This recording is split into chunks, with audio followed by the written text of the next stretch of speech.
Hydrogen and solar energy may fuel our future trains.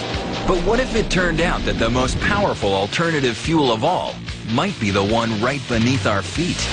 The gravity train is fantastic. It's stupendous. It could solve all our transportation problems. That's right, the gravity train. It's an idea that's been around for centuries. And if it can be achieved, someday you'll be able to travel to any place on Earth in just 42 minutes. Imagine going from Tokyo to Paris, Prague to LA, Reykjavik to Seoul, all in 42 minutes. No supersonic engines, no turbojets. All you need, gravity. It sounds crazy, but in theory anyway, it could happen. Hey, on paper, it seems to work. Believe it or not, if you want to go to China and you could somehow drill a hole through the center of the Earth, it would only take 42 minutes and 12 seconds for a one-way trip to China. Assuming you could drill a hole like that and suck the air out of it so there was no resistance, the force of gravity would essentially let you free fall all the way down to the center of the Earth. If you get into this gravity train and you hit the down button, basically you're in free fall.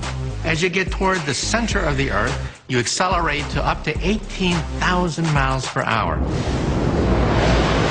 And then, once you pass through the Earth's core, you'd start to gradually slow down, with gravity acting as a natural braking system as you glide to your destination. The path is symmetric. As you accelerate, going to the center of the Earth, then you decelerate on the other side of the Earth. Total travel time, 42 minutes and 12 seconds. Sounds pretty good, right? So why aren't we building one?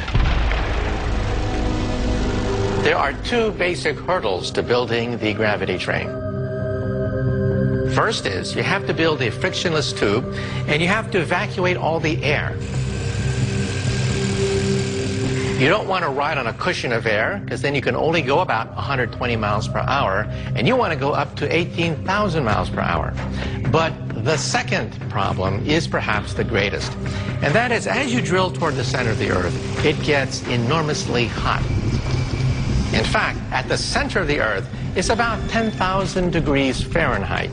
So you would have to have enormous construction materials to keep the elevator tube from melting, from being crushed by the enormous pressures down there.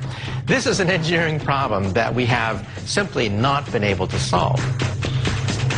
So you might not be crossing the planet by gravity train anytime soon. But it turns out you wouldn't have to go through the center of the world to enjoy the benefits of gravity. Perhaps in the future, if we drill at an angle, at a very shallow angle, rather than through the core of the Earth, then perhaps we won't encounter such enormous pressures and temperatures, and then we might be able to evacuate this tube to create a frictionless gravity elevator, a gravity train, that'll take you anywhere on one side of the Earth in 42 minutes. A shallower angle would mean you'd get less direct tug from gravity. But then again, your total travel distance would be less. The physics are such that no matter what angle you took, your travel time would be exactly the same. The longer the track, the faster you move, and the two effects just balance each other out exactly. And that's why it only takes 42 minutes, 12 seconds to go anywhere on the surface of the Earth. This could revolutionize travel on the Earth. So, someday, if we can work out the small details of crushing pressure and vaporizing heat, you could spend your lunch hour shooting from New York to Miami or New York to Beijing. But the revolution in train travel isn't waiting. It's already begun.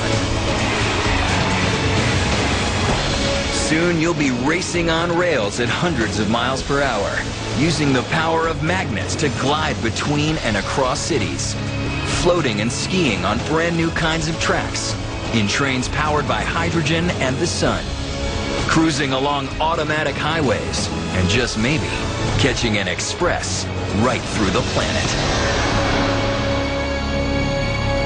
These are future trains.